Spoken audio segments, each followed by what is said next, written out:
안녕하세요. 디지털 시대를 맞이하는 전문가들의 톡톡 튀는 수다. 디톡스입니다. 네, 저는 사회를 맡은 뇌과학 박사 장동선이고요. 저는 작가 최 사장입니다.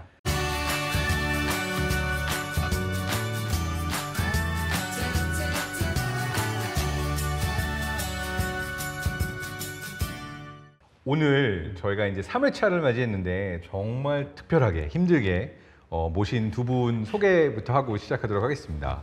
차관님 모셨습니다. 가계정통부 장석영 차관입니다.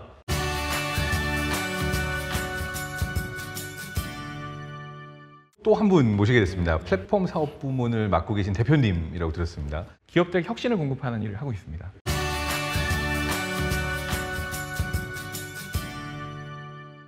인공지능을 삶 속으로 가까이 가져오기 위한 일들을 하고 계시다고 볼 수 있고요.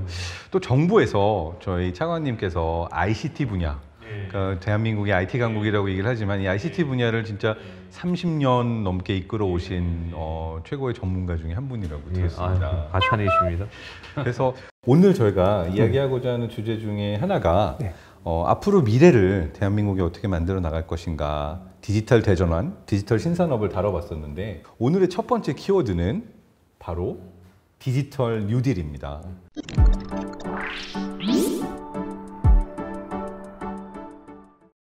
디지털 뉴딜이 정확히 무엇인가 감이 잡힐 것 같기도 하고 아니기도 하고 궁금한 게 많았거든요. 디지털 뉴딜은 말 그대로 이제 디지털 분야의 뉴딜인데 사실은 저희들 이제 디지털에 대해서 얘기하면 여러 가지 뭐 설명을 할 수 있지만은 가장 쉽게 생각하는 것은 DNA라고 그래요. DNA가 뭐냐? 데이터 네트워크 AI. 약자를 줄여서 우리가 DNA라고 합니다. 대족시리보 뉴클리이드 에이시드 그 핵산이 아니고 네네네. 데이터 네트워크 AI. AI 이것이 이제 뉴딜의 디지털 뉴딜의 DNA다. IMF가 났을 때 어려웠잖아요.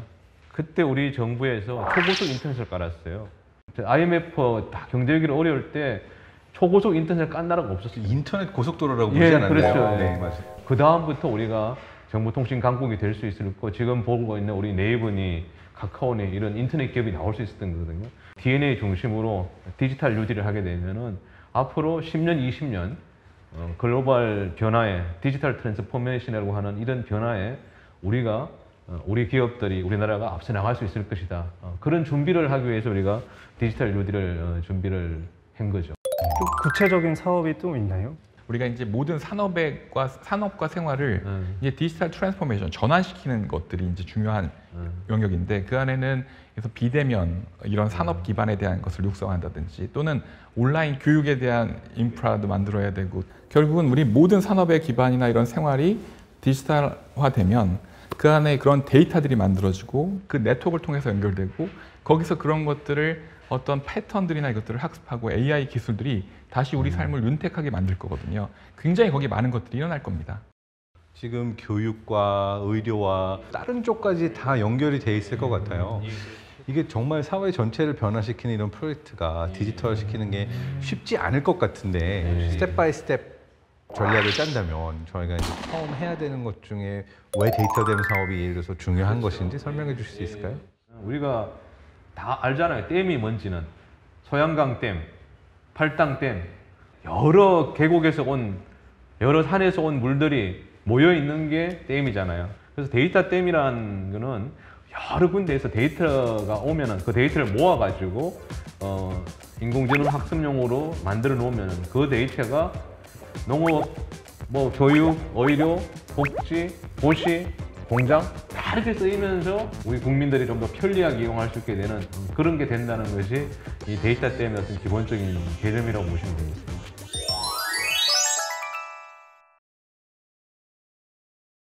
사실 모든 이런 데이터 네트워크, 데이터가 주고받는데 필요한 서비스 중에 하나로 이제 클라우드가 가끔 언급이 되는데 이 클라우드 서비스가 뭔지 또 그 한계가 무엇인지 좀 설명해 주실 수 있을까요? 어떤 회사에서 서버가 필요하다고 해서 서버를 사고 거기에 소프트웨어를 설치하고 이거를 관리하는 담당자도 있고 이런 것들을 기업이나 개인들이 하면 굉장히 많은 이제 비용이 발생하지 않습니까? 근데 그거를 만약에 어딘가 클라우드 서비스의 어떤 사업자나 누가 이거를 쫙 갖다 놓고 이것들을 쉐어해서 이런 리소스들은 이걸 쉐어해서 필요한 만큼 필요할 때마다 이것들을 제공할 수 있다면 이거를 소유하는 비용들이 굉장히 저렴하게 이런 혁신들을 여러 산업 곳곳에 공급할 수 있는 기반이 된다고 할 수 있습니다.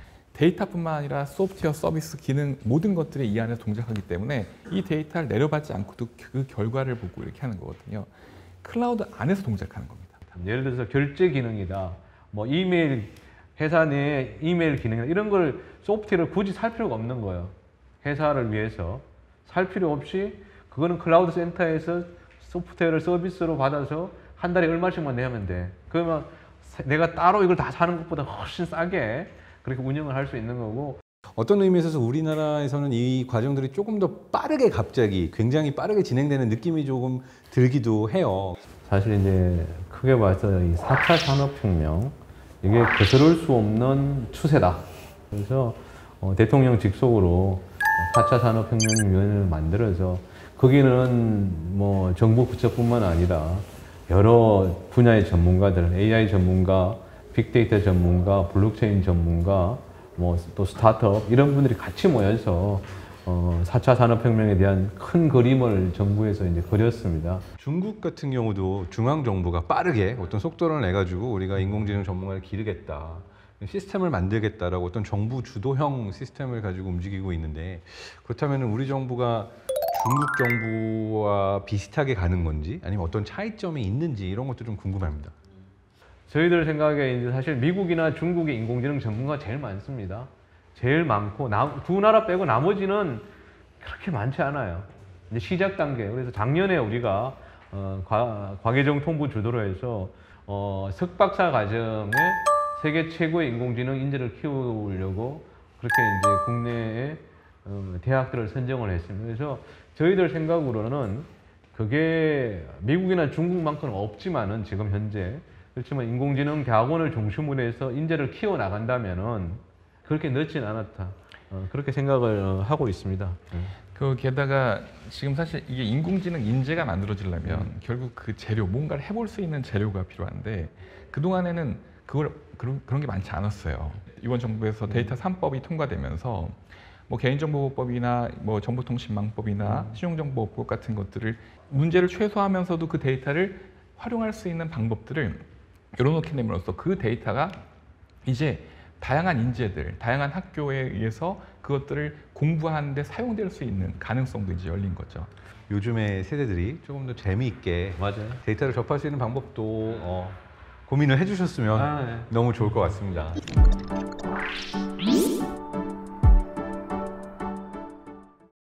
최 사장님은 내가 이건 꼭 숨기고 싶은 데이터 어떤 게 있나요? 저는 항상 열려 있는 사람이다 보니까 뭐 숨길 게 비밀 없습니다. 없습니까? 네, 숨길 게 없습니다. 네. 전혀. 뭐 최 사장님은 숨길 게 없는 분이니까 이렇게 이런 거에 걱정이 없을 수도 있긴 한데, 그렇죠. 사실은 데이터가 잘 쓰이는 것도 중요하지만 잘 보호돼서 어떤 개인들의 그 데이터 보안, 기업들의 데이터 보안 중요할 것 같은데, 실제로 이런 보안 부분에 있어서 투자할 만한 여력이 없는 어떤 더 작은 기업들의 경우는 어떻게 이런 걸 보호받을 수 있을까요? 디지털 뉴딜을 하면서 제일 중요한 게 사실은 데이터가 안전하게 유통이 되려면 보안이 바탕이 되기 때문에 중소기업들 중에서 정보보호 쪽에 좀 걱정이 되는 기업들은 그 정보보호를 전체로 하는 데가 한국인터넷진흥원이라고 있습니다.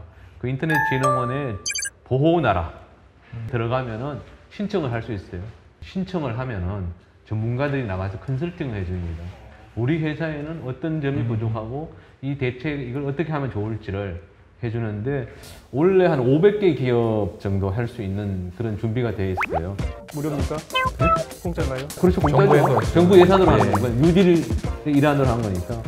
그거 더불어서 또 이제 우리가 개인적으로 내 PC, 내가 쓰고 있는 PC가 안전한지를 점검해주는 그런 사업을 디지털 뉴딜에 포함해서 하고 있습니다. 그래서 한국 인터넷진흥원 보호나라에 신청을 하시면은 우리 일반 국민들이 내 PC가 안전한지를 점검할 수 있습니다. 그래서 좀 많이 이용해 주시면 되겠고. 네, 그래서 한번 실제로 사용해 보시고 피드백을 남겨주시면 더 좋은 서비스를 만들어 주시겠다고 합니다.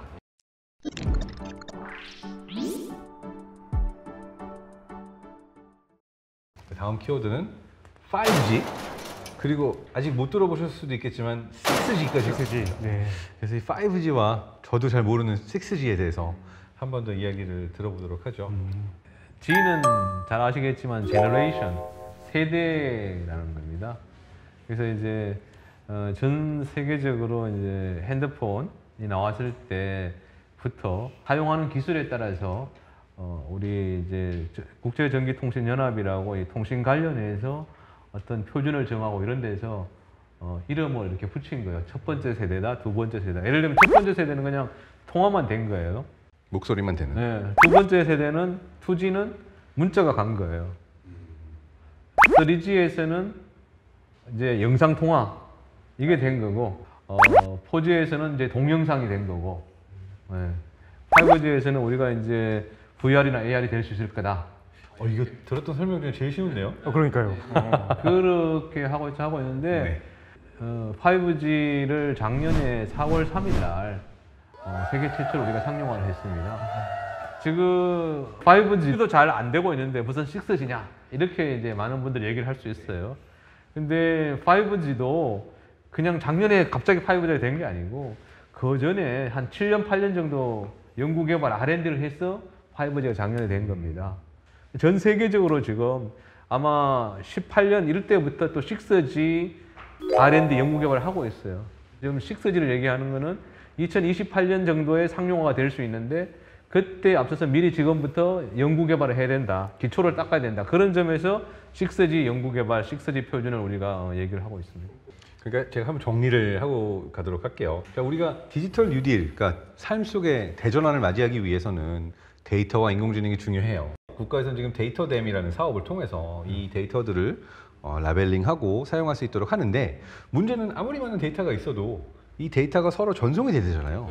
그러다 보니까 네트워크의 속도가 굉장히 중요해지는 거예요. 그래서 이 부분에 있어서 이제 설명을 잘 해주신 것처럼 4G, 5G까지 가는 건 네트워크의 속도가 점점 빨라지는 건데 우리가 이제 6G까지 가게 되면 5G 속도에 무려 50배. 근데 지연 시간은 10분의 1로 줄어든다고 합니다. 그런 의미에서 국가 기관 산업으로서 그리고 디지털 뉴딜과 데이터댐 산업을 위해서 어떤 5G 네트워크, 6G 네트워크를 우리가 가지고 가는 거는 굉장히 중요해질 것 같습니다.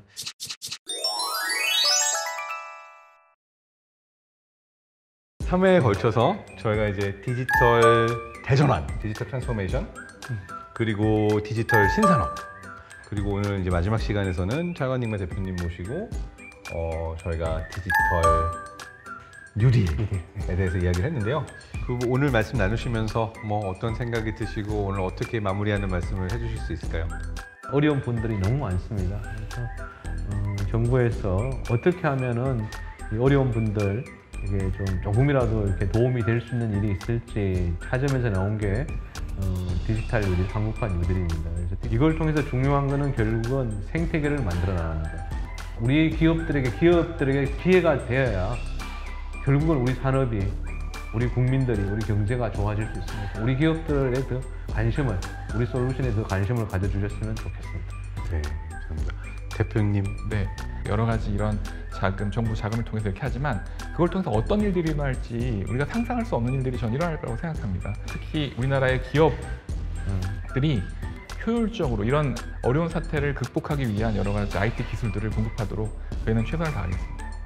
네, 디지털 뉴딜에 대해서 많이 배우는 유익한 시간이었던 것 같고요. 제가 보는 디지털 뉴딜, 데이터 보안, 5G, 6G 보면서 저는 이런 생각이 들었어요. 미래가 어떻게 올지, 어떤 미래가 우리 앞에 있을지 우리는 알 수가 없잖아요. 그렇지만 국가의 입장에서 그리고 한 명 한 명의 개인의 입장에서도 미래를 예측하는 건 굉장히 중요한 일인 것 같아요. 그러니까 미국의 미래학자 앨런 케이는 이런 얘기를 했어요. The best way to predict the future is to invent it. 미래를 예측하는 가장 좋은 방법은 그 미래를 만드는 것이다. 창조하는 것이다.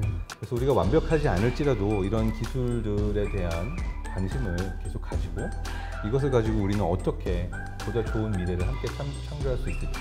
그 대본 써왔어? 뭐게 멋있는 거 제 페이북하고 이제 유튜브에 적어놨던 말이라서 기억하고 있어요. 네. 알겠습니다. 아이고.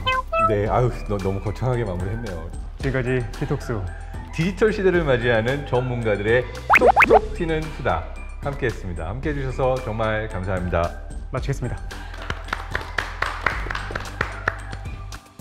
네.